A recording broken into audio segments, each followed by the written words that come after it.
Well, thank you everybody for joining us. And we're going to be covering a group of Xenarthra that it would be really neat if there were still living representatives around. I mean, at least we get a couple of token sloths as a holdover, but we unfortunately, when we want to talk about the armored Xenarthrans, we lose out on a couple of groups, and one of those is the Glyptodonts here. And Glyptodonts are a really fascinating group of animals. I like to think of them basically as the mammalian answer to ankylosaurs. So we don't do dinosaurs, but we can get something pretty close. And I've often wondered about the, possible convergence in some ways between the ecology of Glyptodonts and of the ankylosaurs. But here's just a really neat exhibit at the Museo de la Plata that I recommend. Lots of Xenarthran skeletons on display there from the fossil record. And if you were out walking on the pampas of Argentina during the Pleistocene, you'd actually be able to see all four of these animals. They're contemporaries. And you can see they go from not so large on the left with Sclerocalyptrus all the way across to the really big ones, Panoctus and Didiacurus. So when we're talking about dealing with Glyptodonts, by the Pleistocene, we're dealing with some very large critters. In the way of how I'm doing this, I thought it'd be fun to sort of introduce some of the people historically who are involved. And the first actual fossil Glyptodont was found and named by the Danish naturalist / paleontologist, Peter Lund. And he was doing a lot of work in cave deposits in the state of Minas Gerais in Brazil, and was starting to find all kinds of fossils. And his collection eventually ended up at the Zoological Museum at the University of Copenhagen. So these specimens were actually sent back there, and I've been very fortunate to study some of the material from his collections. And he found parts of this animal that he could tell was armored. There's an example there in the lower right-hand corner. And so he named it Hoplophorus euphratus, which literally means shield or armor bearer, true protection. So he obviously recognized that this was something that was akin to an armadillo, but very, very different. So our first knowledge of Glyptodonts comes from the mid-1800s and that. Well, at the same time that Lund was working in Brazil and making his discoveries in that, things were also happening in Argentina. And Sir Woodbine Parish, who was a diplomat from England who was stationed in Argentina, in Buenos Aires, was staying on top of discoveries of scientific interest in that. And so he was also getting specimens and sending them back to England for study. So one of the things he ran across that he got a hold of was this strange looking tooth. And it certainly didn't, he wasn't a naturalist or an anatomist. So he sent the specimen to Sir Richard Owen, who was at the Royal College of Surgeons. And of course, Owen is very famous for that time of being one of the leading paleontologists. He overlapped a bit with Cuvier, was basically applying Cuvier's methods of comparative anatomy to the fossil record, and became very well known for his work on describing a lot of extinct animals. In his hand there is a leg bone of a moa, so he worked on moa material from New Zealand. Basically anywhere where the British were going and sending back fossils, they sort of crossed Owen's hands here. And he called this animal Glyptodon clavipes. So we have now a second type of Glyptodont. And I don't know why Owen's named Glyptodont caught on for the whole group, given the fact that Lund had priority, but maybe it's better publicity on Owen's part and better known as a paleontologist than Lund was. And Glyptodont got its name, meaning carved tooth, species named Carapace, clovefoot. And I love reading Victorian scientific papers. And here's the title of the paper. It seems to be the title of the abstract and the meat of the paper all in one part. Description of a tooth and part of the skeleton of Glyptodon clavipes, a large quadruped of the edentate order, to which belongs the tessellated bony arbor described and figured by Mr. Clift in the former volume of the Transactions of the Geological Society. And here's what I like, with a consideration of the question whether Megatherium possessed an analogous dermal armor. A lot of the early discoveries of Megatherium were found in association with the armor of Glyptodonts.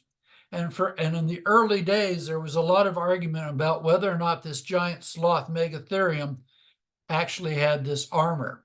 And it was only later when they started finding complete skeletons of the Glyptodont that they finally realized that no, they were actually two distinct animals. So understanding the Glyptodonts has sort of been an interesting study in how paleontology and comparative anatomy went on, because Glyptodonts, yeah, you could say they're sort of like armadillos, but as you'll see as I go into more of my presentation here, they are really quite different animals. And on the left here is Owen's sketch of what a Glyptodont skeleton looked like, and of course, a reproduction of these very interesting trilobe teeth.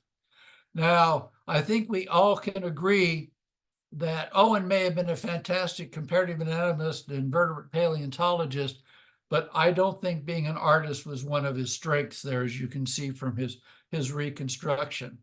And I want you to pay attention on the head of this animal, and you'll notice that it's sort of got a flange coming down, which comes off of the zygomatic arch for the masseter muscles, but it swings forward.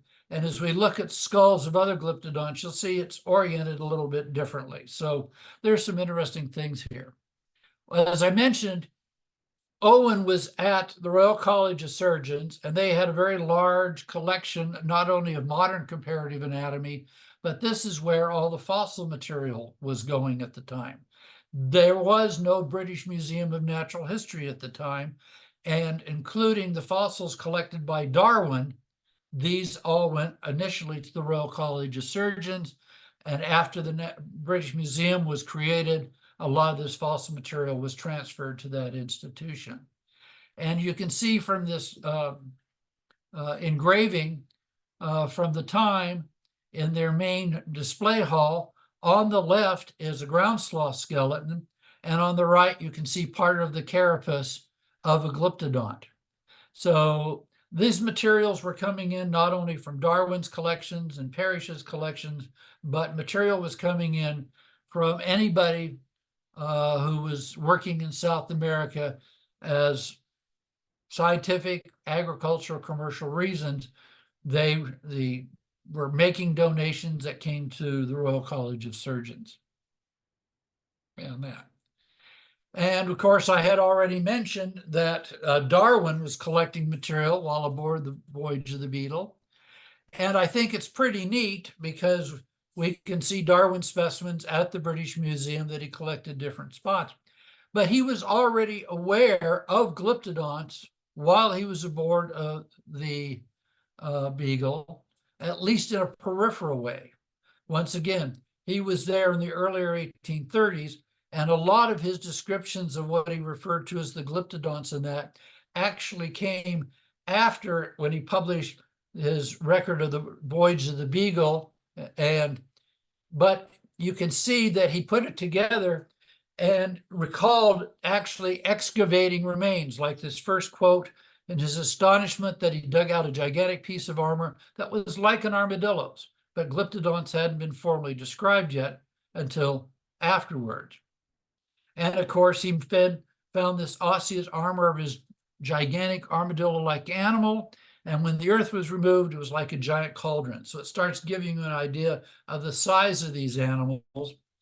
But Darwin was already on his evolutionary trajectory, and he was noticing a closer relationship between many extinct edentata, the precursor name for Xenarthra, and living sloths, anteaters, and armadillos, that are characteristic of South American zoology, and especially between the fossil and living species as interesting facts. So this similarity of the Glyptodonts to living armadillos, that they were only found in South America, these were already going into that churning bit of information that eventually became the origin of species. So Glyptodonts have certainly played a very interesting role in the history of paleontology and even a component of evolutionary thinking, starting with Darwin. And we keep in mind that this is a pretty diverse group, not as diverse as the fossil sloths, but certainly enough of a diversification that just as you can say, well, they all kind of look the same, they must have been doing the same thing, but obviously there was a radiation in South America of Glyptodonts. Here's just a couple of phylogenies just to sort of show relationships in that. And while most of it, of course, has traditionally been based on the morphology of these animals, there has been a couple of specimens in which some ancient DNA has been recovered, and it's led to some interesting considerations that Glyptodonts might be more closely related to the Euphraktine armadillos. But once again, I think this is something that we need more DNA from a greater variety of these different taxa to really be able to sort this out. So most of these phylogenies here are based on the differences in morphology of Glyptodonts. And that. So when you go to museums, you sort of get a double view of your Glyptodonts. You'll get an idea of the shell. And actually, there's a lot of casts of Glyptodonts in museums where there is the head coming out, the shell, 4 legs coming down, but there's nothing under the shell in terms of the vertebral column or pelvis because people can't see it. Although some museums have sort of taken half the shell away so you can look at it on one side and see the shell in place, and then look on the other side and you can sort of see a Glyptodont on the half shell. But this will certainly give you an idea of just how robust and massive the skeleton of Glyptodonts are in terms of being able to be preserved in the fossil record. And of course, when you look at that shell, which is made up of a mosaic of all the individual osteoderms, when the animal died, a lot of these things, the connective tissue would rot away. You will find lots of isolated osteoderms of Glyptodonts when you're out in the field doing field work. So they show up very, very regularly. And that. And one of the interesting things is that there is a phenomenal range of orientation in the different types of Glyptodonts. So up in the upper left-hand corner, you can see the difference in the pattern between 3 different genera that are contemporaries in the late Pleistocene of Argentina. And so you can actually, in many cases, pick up a single osteoderm and be able to tell which genus you're dealing with. Dealing with different species of the same genus, and that gets a little bit more challenging, but you can also see there's holes in there and that in upper right-hand corner, and those are often thought to be hair pits, so that you actually had the bony osteoderm, you had a keratinous covering over it, like you see in modern armadillos, but you can also see where there might have been isolated hairs coming out of these pits in that. So the osteoderms are quite distinctive, and a lot of the early taxonomy, and it still is, and descriptions of new species are based on variation in the osteoderm's morphology and the ornamentation on it. And you can see in the exact, you get the osteoderms already in very young animals. So it makes me wonder if, like in modern armadillos, that baby Glyptodonts were already born with a very soft, flexible shell that then eventually hardened up. And just to give you a feel for it, on the left, if you X-ray or do a cross-section of the osteoderms, you can see they are cancellous bone inside. On the underneath side, there's often a foramen where blood vessels came in to feed the bone, and of course the keratin and that. But the thing is that when I said before that a lot of times the taxonomy is based on differences in ornamentation, you do have to take account that the ornamentation changes with the position on the carapace. So you've got this absolutely solid, unflexible, bony carapace that encases the body of the animal. But if you're up towards the middle, you get a slightly different pattern as you move down towards the lower side in that. So when you're talking about identifying at least a species, you have to take into account of figuring out where originally in the carapace that isolated or small clump of osteoderms started from. And the carapace also included the casque on top of the head, just like we see in modern armadillos. And here's that picture I was telling you about. If you remember the illustration by Owen showing that flange coming down on the skull there, you can see it actually curves backward, and that huge area going from that flange below the eye, coming off the zygomatic arch, going back towards the angle of the jaw, that is one big, massive masseter muscle or masseter muscle. So you can imagine that as an herbivore, they've got a really phenomenal ability to chew down and break up plant material. And of course, now that we're doing work with stable isotopes, we can do stable isotope work and start sorting out whether or not different glyptodonts were focusing on different types of plants. But you can certainly say that with that very deep jaw, very major muscle mass there, and certainly a very small temporalis, that the masseter is the primary muscle that's used for processing plant material in their diet. And then, of course, continuing on, that armor goes right down to the tail, and you can see that there's actually quite a bit of variation in the armor, the osteoderms, that are covering the tails in these different animals. So Glyptodon on the left there, where you've sort of got those bony knobs, once again covered with keratin. Down below, sort of just a solid tube for Paleohoplophorus in the Miocene. And then, of course, you go over to the right, we have the one that's the Glyptodont that gets most of the attention, Didiocaris, a very large one. And you can see on the tip of it there at the top, there's these shallow pits. And those were thought to be the base for keratinous spikes coming out. And below the picture there, you can see one reconstruction of showing at the end of the tail, it's a solid bony tube with these keratinous spikes coming out. So you obviously would not want to get on the wrong side of a glyptodont. Ooh, and then if you look, you can see the tail, you can see that the caudal vertebrae in the tail are modified, so they actually go act as braces inside that hollow tube. And now I've somehow lost my picture.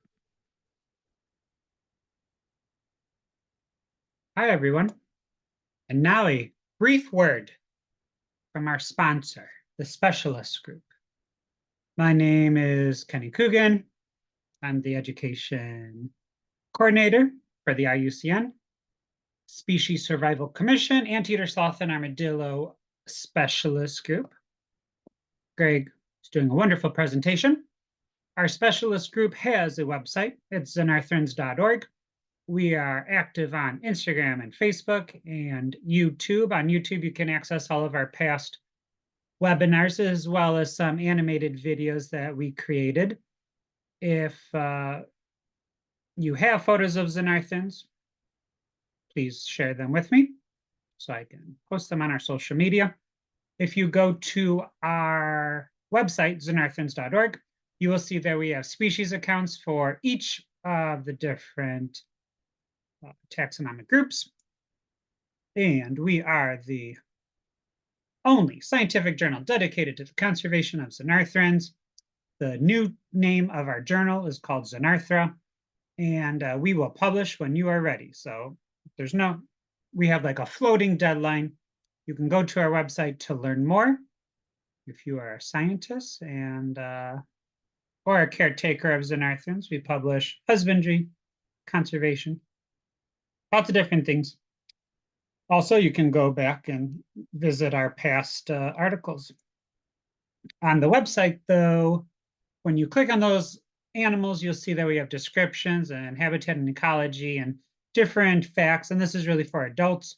But recently, in the past year, we have added animated videos about all of the xenarthrans, and they're in 3 different languages: English, Spanish, and Portuguese. The videos are accompanied by word searches, puzzles, crosswords. Everything's free and downloadable. We do have some digital coloring sheets as well as ones that you can just print off on the page. We also have activities like Spot the Difference. And all of these are also available in 3 languages. So if you are part of an animal ambassador group and you're educating, or if you work at a rehab center, we encourage you to use our resources. For 2024, I want you to write down that these are the official international days. Armadillo Day is always August 13th. International Sloth Day is a floating day. It is always the 3rd Saturday of October, and World Anteater Day is always the 19th of November. Coming up, we have a great webinar and by Stuart, and he's actually attending this presentation. And he's going to be talking about if armadillos are even more like xenarthrans than xenarthrans. That's coming up in 2 weeks. Another reminder, if you have photos, please send them my way. If you feel so excited about xenarthran conservation, you can click on our donate button. You can donate through PayPal, or hopefully you can see I'm wearing an Anteater family t-shirt. You can go to our international store where we have lots of different designs. Ancient animals for Greg, we have giant ground sloths and glyptodonts. And we also have modern day organisms like giant armadillos. Lots of different species of sloths and anteaters and armadillos. All of that money goes to our conservation and education funds. And part of this webinar is sponsored by our partner institutions, which is FIA, the Foundation for International Aid to Animals, and Nurtured by Nature. Okay, great. So, as I said, if you look at the cross-section of the tail vertebrae, you can see how the processes on the caudal vertebrae go out and act as braces for that hollow tube at the end of the tail. And of course, here's a reconstruction of Didiochirus with one of the terror birds or foreracid, and you can see that that was one of the very large predators they may have had to contend with. But the other suggestions that have been put forth with regards to those tails is that perhaps males were using them to establish territories and fend off other males during the mating season. So you do see that there is a lot of differences in the tails. You can see with the rings on the tail here that the part closest to the body is flexible, whereas the end of the tail is kind of like a baseball bat. It's very solid. And there have been some physicists who've done work looking at the tail and its construction and range of movement and trying to find out where the sweet spot is, just like if you were playing in baseball. So there's been some interesting biophysical studies that have been done on glyptodonts, morphology and that. And part of that is sort of looking at the carapace and that and the different parts. And that includes looking at the potential of fat deposits, which may have acted as a cushion between the skeleton and the armor. So it's an interesting idea. We think of fat as energy storage in that, but it also in glyptodont may have been acting somewhat like a cushion between the skeleton and the carapace. And the reason we say that that might have been important is here you have a fossil carapace, and if you'll notice at the top there where the cursor is, you'll notice a very large indentation. So that is interpreted as actually being where somebody made contact during a battle, which is part of the supporting suggestions with regards to maybe amorous males duking it out to see who gets the lady Glyptodonts.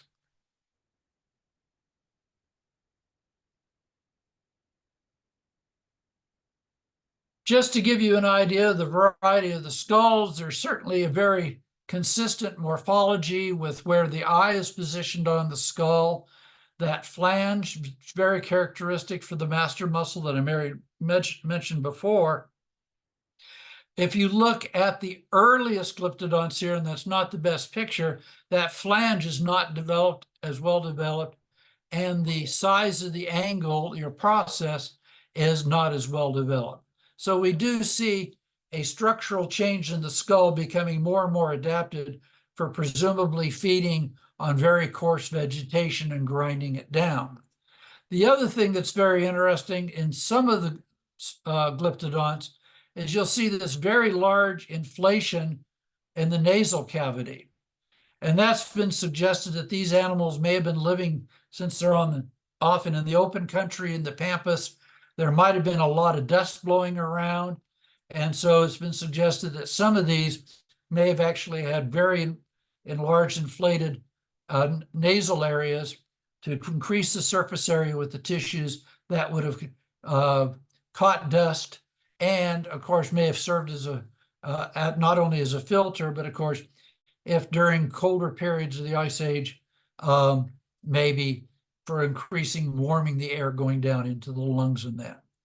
But you can see there is a basic pattern there that's pretty consistent in all Glyptodonts and that. And this is a better example here in Sclerocalyptus of that really strange inflation of the front part of the nose that I was just describing here. And of course, if you're looking straight on at a Glyptodont, the nose would be right there in Didiocaris.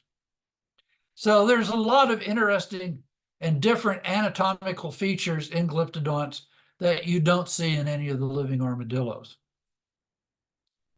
One of the things I find very interesting, if we look at a Glyptodont jaw, we have the condyle where the jaw articulates with, and so it's very high above the tooth row.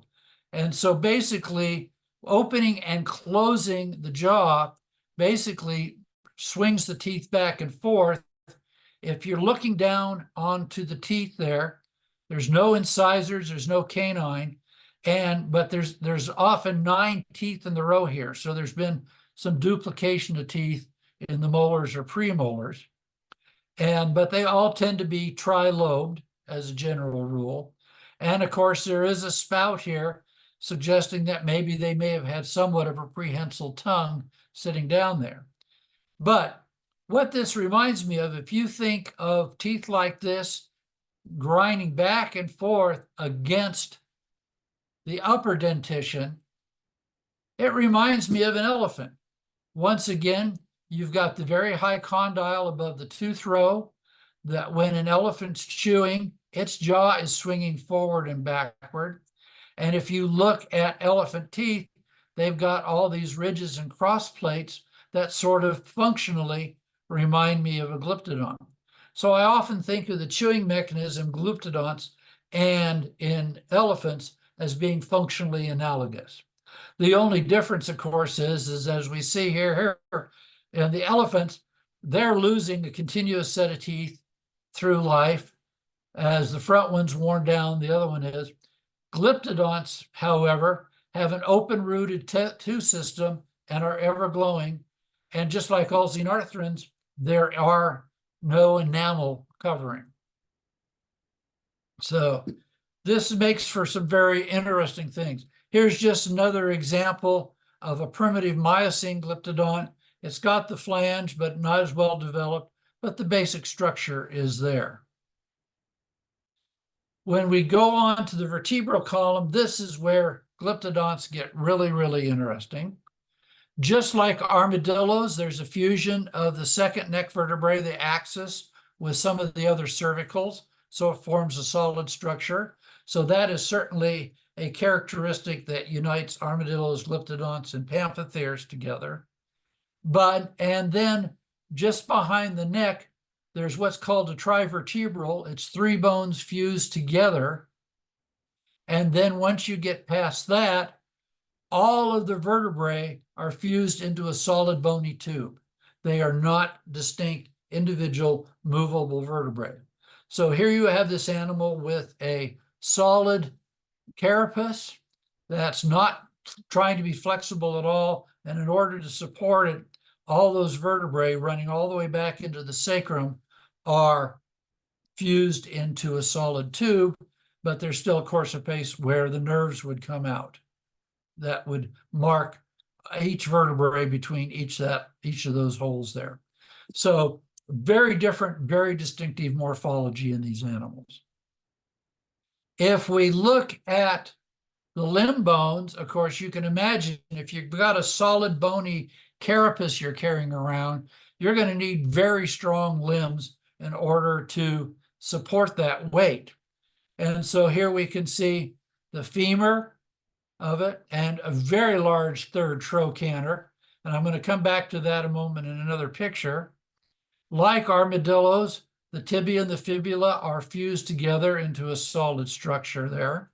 And then if you see the feet here, there's the calcaneum in that, very broad feet. The claws or unguals on the hind feet tend to be more hoof-like, whereas when we look at the unguals on the hand, they tend to be more claw-like. So there is some suggestion that, like armadillos, there was at least some type of digging, scratch digging, to loosen up plants that they might have been then grabbing with that prehensile tongue, working back into their throat, and then grinding up. And that. Now, as we go from the earlier Glyptodonts back into the Pleistocene ones, you'll notice that that third trochanter has moved down towards the end of the femur. It's no longer up in mid-shaft as it was before. And so basically what you're doing is changing the biomechanics to be more efficient for carrying around the weight in these much, much larger animals. So we see changes that as Glyptodonts get bigger through time, there's a lot of changes which probably reflect needing to carry around those larger and heavier carapace. And we look at the front arm, lower arm hair, ulna and radius, they're fused together. There's no rotation possible, and they're designed for carrying weight. And look how shorter and stouter the tibia and the fibula have become for supporting the weight. And once again, look at the difference between the more hoof-like unguals on the hind foot, and they're still somewhat claw-like, although highly modified on the front foot. So once again, you can compare that there.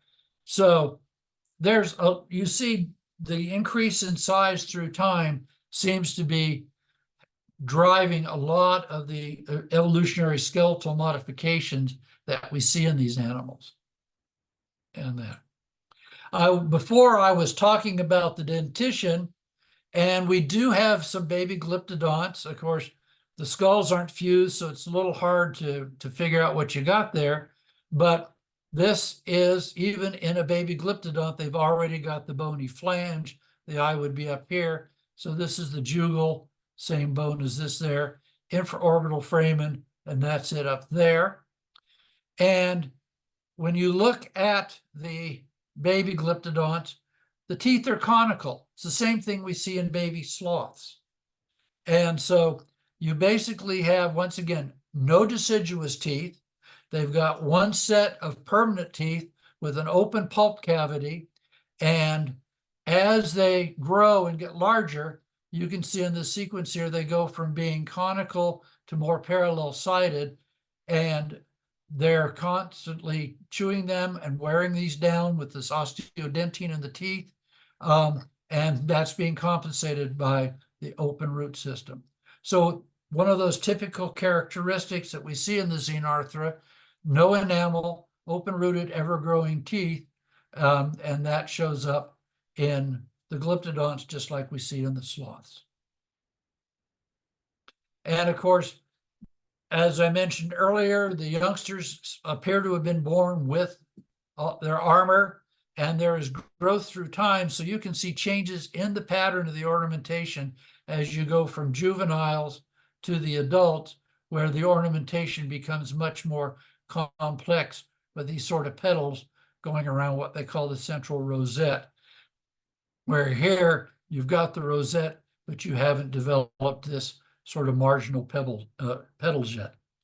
So there's fortunately enough good of a fossil record that we can do some work on growth in these animals and sort of understand a little bit about how the osteoderms get modified through time. Which raises an interesting question, and that is, we're these social animals. We don't think of armadillos as being super sociable other than during mating season. And yet there's a number of times where you find multiple individuals together. So were they traveling in herds? Was there herd behavior in that? We don't know whether this was a catastrophic event, a cold snap, a volcanic eruption. Why were these animals together?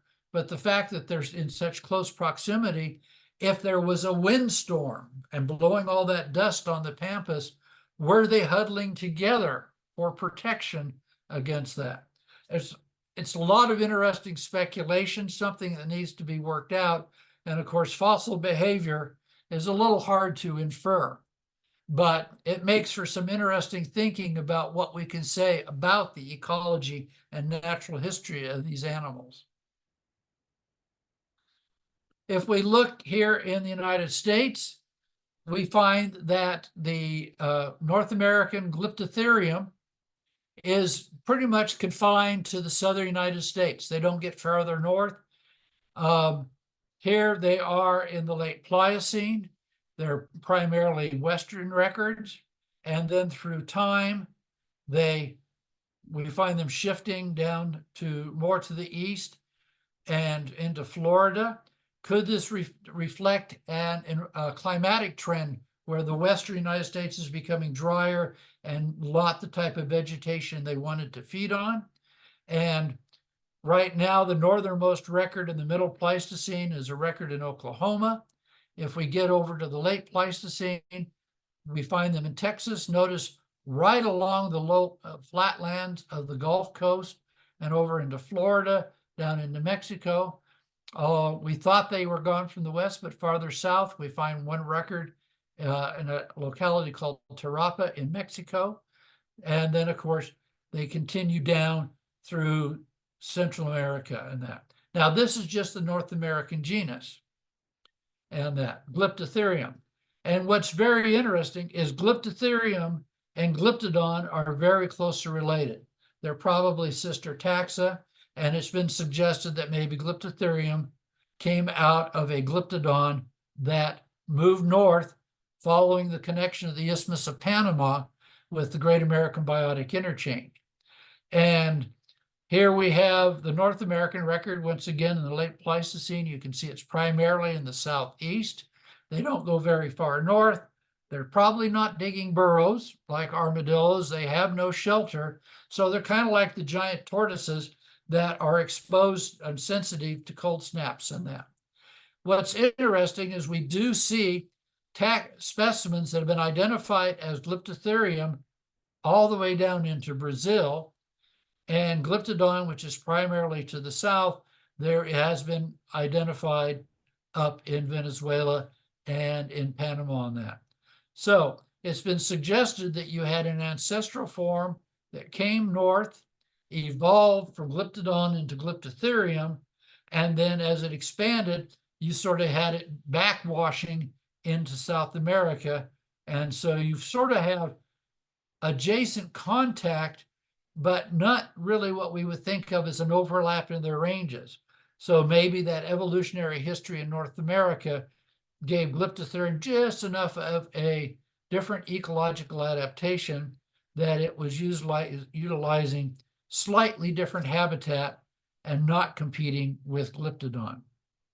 Once again, lots more to be learned about these animals. And of course, that's not to say there's not other Glyptodonts in this part of the area, but you don't get any Glyptodonts on the west side of the Andes. They're obviously not built for climbing over the Andes, and apparently no relic populations of the earlier Miocene ones got trapped and survived with the uplift of the Andes. So we probably feel these animals are sensitive to cold temperatures. And of course, while they may have had those fat pads, they probably did not have them distributed in such a way that they were equally insulated throughout their body. If we go, once again, we talk a lot about Argentina. A lot of our records of Glyptodonts on the Pampas, especially in the Pleistocene, come from Argentina.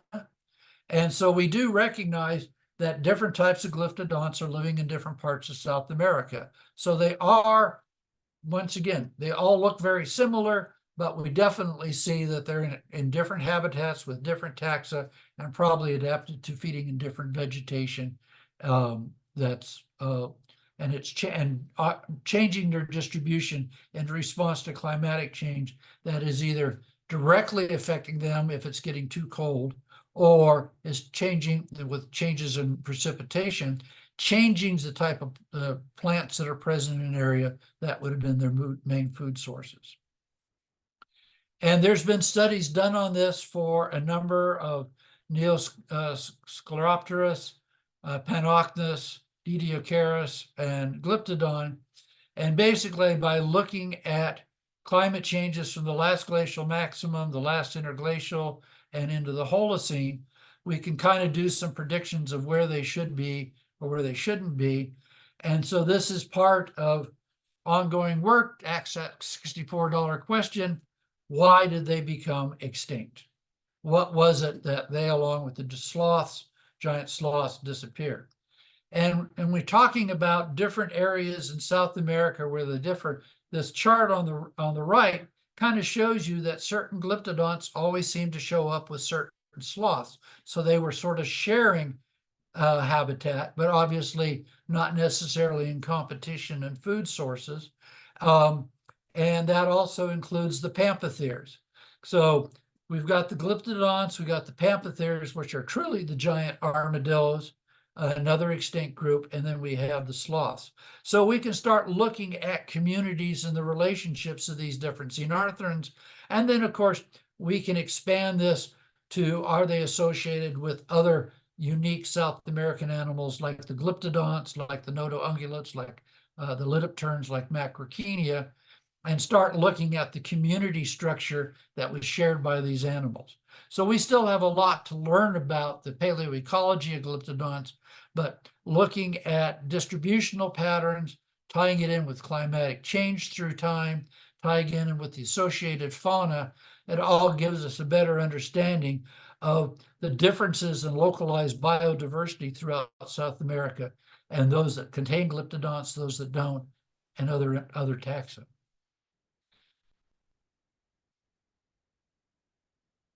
When we're talking about Pleistocene animals, of course, you always have to bring up tar pits. And we do have tar pits in South America. And it does turn out that we have tar pits in Venezuela. It's an oil-producing country, why not? Near the town of Maturin, there is Mene de Inciarte, which is a very rich tar pit deposit. And we have Glyptodonts there. And if you go out to Trinidad, there's what they call the Pitch Lake on the peninsula down here. And during mining of the asphalt, here is part of a carapace of a Glyptodont. And these, interestingly enough, have been identified as Glyptotherium from Venezuela, but Glyptodon from Inciarte. So it makes it very interesting. Were they there at different times? We don't have radiocarbon dates or know the age exactly. or were they overlapping because they were using different types of habitats? Lots of interesting stories to be worked out in terms of the ecology of these animals. But we can say when people ask, well, what about the tar pits? Would they be a trap for glyptodonts? And we say, yep, they were too. So you've got this carapace, you've got this weaponry. I've already shown the fact that we have these giant terror birds or phoruscids as prey animals. And of course, the scenario, it's probably more of a Kipling Just So story, was that basically these terror birds are trying to get their claws under the shell and roll them on the back, because the only really vulnerable area is the belly. Because there's not only the carapace and the casque on the head, but there are also isolated dermal ossicles in the skin of the forelimbs that have been found as well. So, and then of course the tail's not vulnerable there, and that's the business end of their defense mechanism. So we certainly recognize that in terms of large enough animals to prey on these, for a great part of the geological history of the age of mammals in South America, the terror birds probably rank as one of the major predators. But when you get glyptodonts going into North America, they run into new types of predators that were not in South America originally, such as saber-toothed cats. And we do know that saber-toothed cats, as part of the Great American Biotic Interchange, did come into South America. They were there. So that would have been some new predators to the South American forms. But with Glyptotherium in North America, they're on the home turf of saber-toothed cats that have had a long history there. And here's the top of a skull. There's the condyles for the neck vertebrae to attach, zygomatic arch, the nose is right there. And you can see two puncture marks, which look just about like the diameter. Now, what fascinates me is we don't have the casque on the top of the head. So that saber-toothed cat had to get through a ½ inch or 3/4, maybe an inch of bone of the armor and get through it in order to pierce into the frontal sinuses right there between the brain case and the facial region of the skull. So that must have been one really mean cat in order to create that puncture.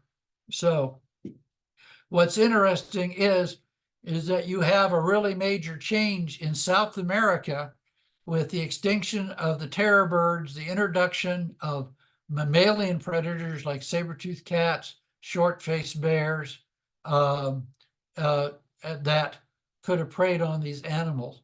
And so the question is, were they able to adapt to these new predators that were showing up in their territory? So it all fits into understanding the ecology and the extinction of these animals that needs to be worked on. Now, it's very interesting that here we have some very interesting bite marks on the edge of the carapace of one of these glyptodonts. You can see where it's located along here, and here's the teeth of the animal, and you can see how nicely they fit into that. So we do have other modifications to the skeleton suggesting that some of these new predators from South America were successful.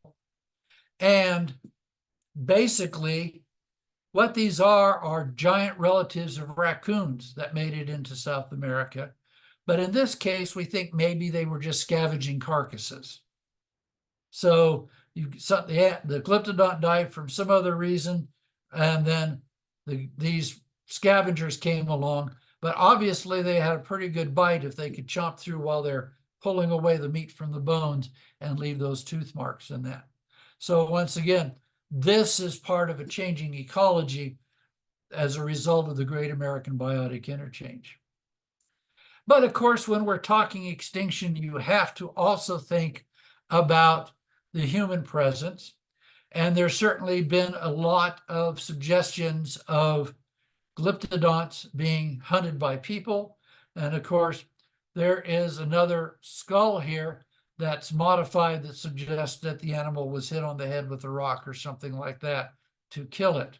So that's another interesting issue to be looked at with regards to what are the hunting strategies of Paleo-Indians getting into South America when they're facing these type of armored animals to get them.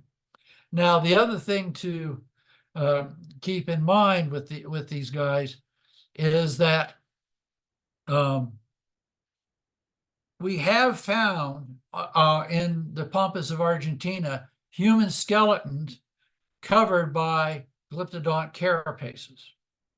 So there has been some suggestion that the carapace was used as a burial cover by some tribes. And that had been originally used to say, well, they were contemporaneous, so the people were hunting it. But if you go back and you radiocarbon date the humans and radiocarbon date the carapace, there's a few thousand years difference. So using the carapace as burial covers was sort of scrounging something up and then using it, not necessarily coming off of a fresh animal. But we do certainly have suggestions based on new radiocarbon dates for earliest people in South America, youngest dates for Glyptodonts, along with the other megafauna, that there must have been some overlap.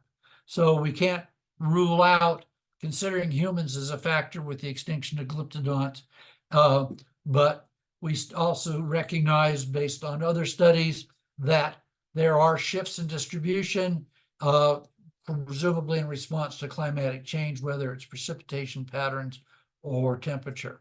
So Glyptodont extinction is still up for consideration, but there's certainly a lot of very good workers down there doing this. New technologies like stable isotopes, improved radiocarbon dating is allowing us to refine our understanding. But Glyptodonts are certainly, when we consider how many were still alive at the end of the Pleistocene, that was a lot of different taxa that have to be accounted for if you're putting it on humans. So lots of questions that are still being asked. New information is still coming out, and we don't have the final story yet. But certainly, as you can see from the few things I presented here, there are a neat group of animals, and I can't blame people for studying them. If I hadn't gone into sloths, I think I probably would have gone for Glyptodonts. Thank you. Thank you, Greg. That was fantastic. You have a couple of questions. Okay, Mariella's here. Good.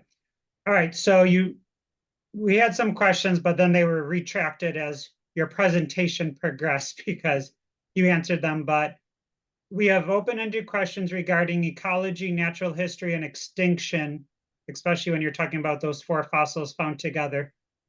Is there any other group of questions that are still unanswered for Glyptodonts, like the number of offspring or their diet, or is there like some big questions that we, in it, other than ecology and extinction, that we need to answer?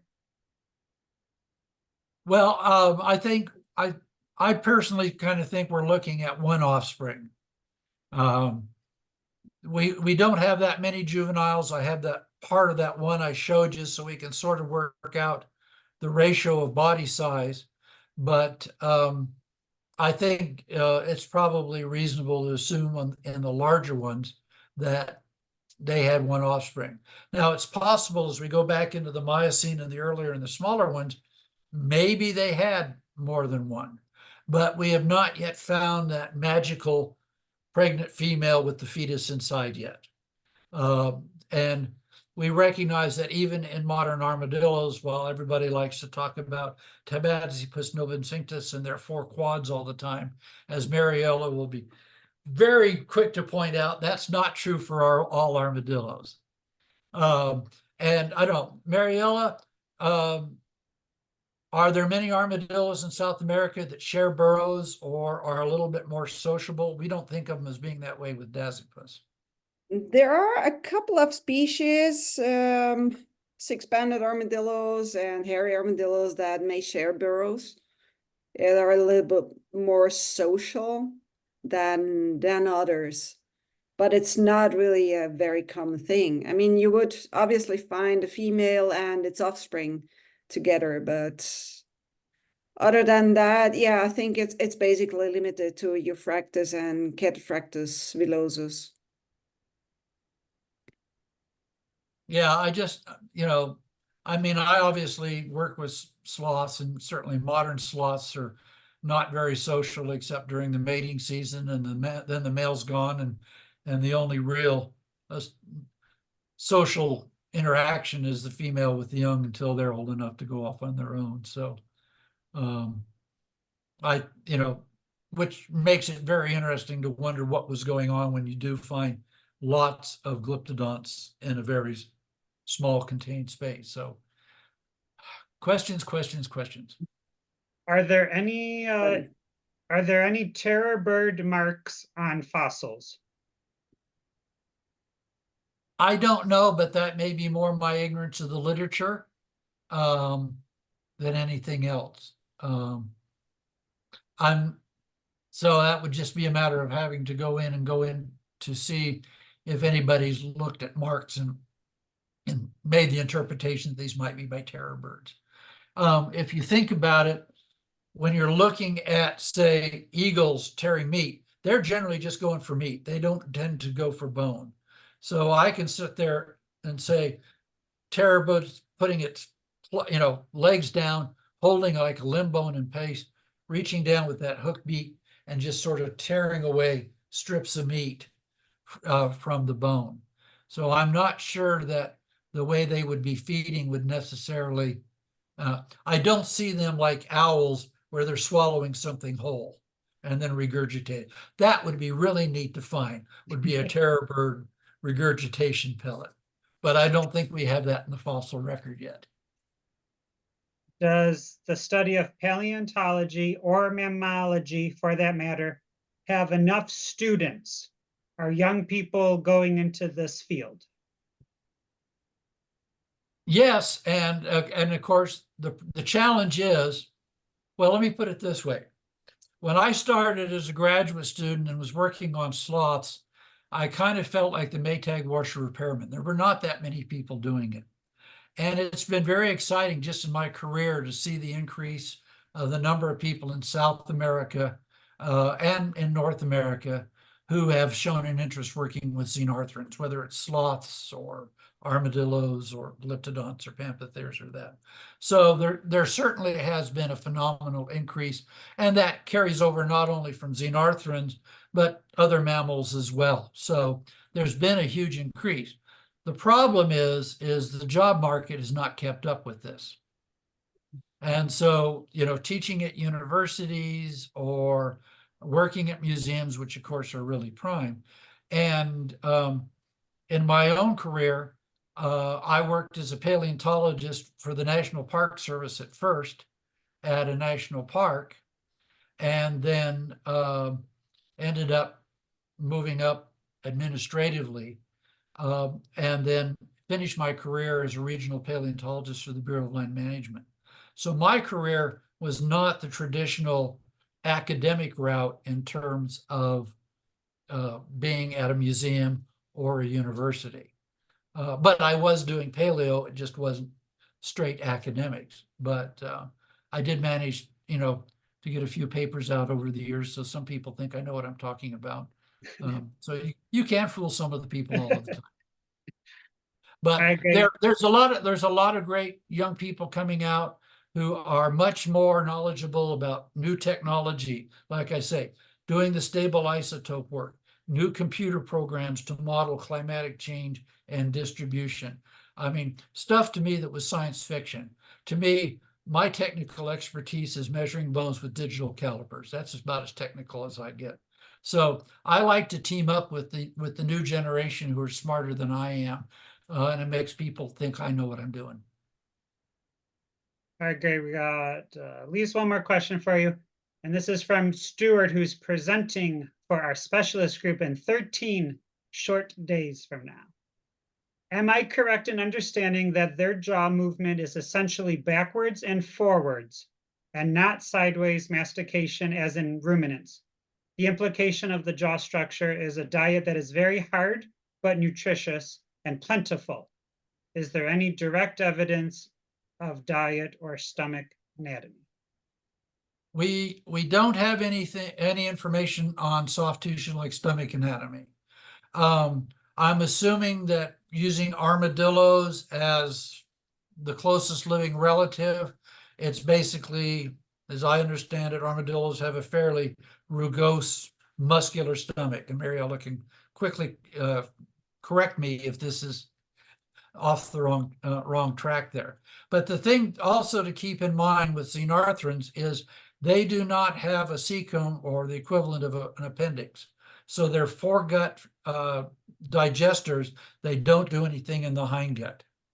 So like the difference between proboscideans and parasidactyls that have a large cecum and do hindgut fermenting, I'm assuming that glyptodonts are also, because appendix is not present in sloths, not present in armadillos or anteaters, that this is also true for their extinct relatives. But right, I'm looking at the jaw as going forward and backward in a circle and an arc, because of the height of the jaw and stuff like that. So yes, coarse and nutritious, I would say, would be what I would see. And then I don't have the stable isotope data in front of me, but there are papers where out there, if you do the search, you can probably get some better information on the diet from stable isotope interpretation of these animals. Okay, Mariella, our chairperson, do you have any closing remarks? And Greg, you have lots of thank yous and great presentations. And I enjoyed learning about this to help build my own educational talks about what was here in North Texas. No, that was another very cool talk. Thank you so much, Greg. My Now, pleasure. I'm curious to know if there are any fossilized fossil echidnas, but we'll talk about that maybe next time. So I hope, Greg, you can join us too, and we'll learn about the echidnas. Yeah, send me the link, Kenny, as a reminder. Yes, I will do that. And thank you so much, Greg, for an excellent presentation. And thank you everyone else who joined live. And I'll see everyone in 13 days from now. All right. Thank Catch you. you later. Take care.